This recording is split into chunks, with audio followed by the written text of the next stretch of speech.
Chag Sameach, everybody. Thank you for joining me. This is the sermon that I would have given in Shul on the 7th day of Pesach. But sadly, as that's not possible because of the lockdown, I'm joining you electronically instead. And I thank you for joining me. I also dedicate this talk in memory of Shengel Bas Michael, whose yahrzeit is around this time of year. So, the 7th day of Pesach is a day with a famous story. The Jewish people had left Egypt, they had travelled through the desert, and on the 7th day of Pesach, they arrived at the Red Sea. Unbeknownst to them, the Egyptians in Egypt had second thoughts about letting them go, and they decided to chase after them and bring them back into Egypt to slavery. As the Jewish people stood by the Red Sea, they saw the Egyptians approaching and they realized they were trapped. In front of them was the sea, behind them were the pursuing Egyptians. And God instructed Moses to stretch his hand over the Red Sea, and the sea miraculously split. The Jewish people were able to cross on dry land, and as the Egyptians pursued them, the waters of the sea crashed down upon them once again, and they were never seen again. Now, the Torah finishes this narrative with a curious comment. It says, Vayaminu b'Hashem, the Jewish people believed in God. This seems something that is somewhat redundant.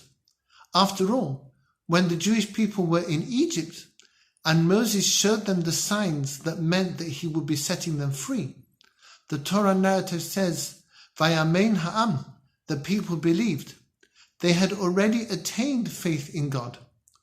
Why then was it necessary to restate this? Or was it perhaps something new? The Nesivos Shalom says that indeed it was.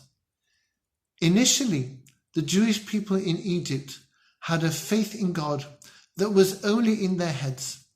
They had seen the 10 plagues. They had understood for themselves that there was a God who was in charge of nature, who was on their side and wanted them to be free. And they understood that it made sense to follow him. After all, he was the only show in town. Later on, the Jewish people attained a deep kind of faith. There is a faith that is in the heart. It is a faith that is unassailable by reason, something which is not prey to arguments or calculations. It is a faith based on love, and it cannot be dissuaded by any argument at all. This faith is a second stage in our relationship with God. And there is a third stage still, which is faith in the body. We have this faith when we do things with our body to serve God, even when it's difficult. When we fast, when we get up early to pray, when we go out of our way to help somebody else, when we make aliyah and live in the land of Israel because it's our holy place and our homeland. All these ideas, all these actions are faith that has moved from the head to the heart to the body. When the Jewish people left Egypt, their faith was primarily in their heads. And this is a limited faith. And we can actually discern a hint to the limitations of this faith from the very narrative of the Egyptians chasing after the Jewish people. As we know, when the Torah tells us a physical fact, it often hints to a deeper spiritual reality. When the Egyptians chased after the Jewish people, this symbolized the fact that the Jewish people had not succeeded in ridding themselves of the spiritual domination that they'd been subjugated to in Egypt.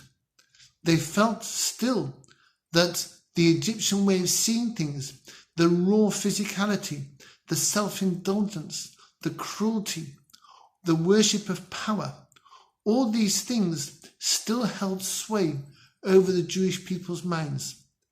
Egypt was coming for them, not only physically, not only militarily, but spiritually as well. And faith in the head is not enough to rid oneself of that influence.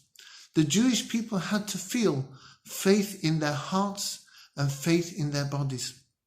So God said to Moses, "Stretch your hand over the Red Sea.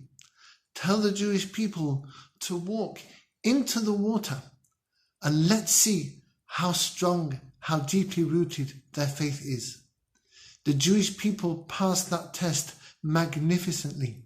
They strode into the water, even though their heads would have told them that this is a crazy thing to do, that the God who they thought was on their side was now seeking to drown them. They believed in God not only with their heads, but also with their hearts. They loved God. They trusted Him beyond reason, and off they went into the waves of the Red Sea. And not only was this faith in their hearts, it was in their bodies as well. They were prepared to worship God with their bodies at that point, walking into the water, risking drowning, and the water was up to their nostrils before it split, and all was well. Their faith had grown from their heads to their hearts to their bodies. It was a complete faith. This is the faith that we are called to show at this difficult time of coronavirus, and this is the faith that will carry us through. It is not enough to have a faith in the head, because that faith can be assailed by doubts. Who knows, one might say, if God is really on our side? Hasn't He let us down big time with COVID-19? How can a good God send such a terrible thing to our world? Yes, yes, and yes. All these arguments are there in our heads. But if we've graduated beyond a faith in the head, beyond the bounds of our own reason, to a faith grounded in love of God, an unconditional acceptance of our relationship with Him, and entering into a covenant with Him that will transcend all reason because our love relationship with Him is so strong, that love, that faith will carry us through this dark and terrible time. And if we can go further still and express that faith and feel that faith in our bodies, staying indoors as an act of love for our fellow human beings, helping others when we need to because God says that we ought to, getting together on Zoom, on Facebook, and worshipping God with our bodies, with our prayers and our singing as best we can, even though it's difficult. That is the pure and perfect faith that we are called on to show at this time. And bless you all. I've seen this faith in so many inspiring ways in our lovely community of Edgware United. It's been an inspiration to me to see the enormous care coordination, the volunteers going out in their legions to help people who are stuck at home with food and medication, the online services, the online learning. It's been such a tremendous effort. The behind the scenes people who make all the communications happen and send out the notifications of this and that. And the solidarity at dark times when people are bereaved, and there are those who will stand with them either physically or electronically on Zoom and other social media to make sure that they don't feel alone. It's such a tremendous effort that we are called upon to make, and we are rising to that challenge magnificently. Edgware United is growing in faith. It's a faith of the head, the heart, and of the body.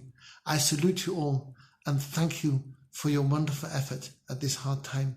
May God repay our love with His love for us. May He liberate us from the scourge of coronavirus. May we know only simchas and good health and life. Thank you for listening. Chag Sameach.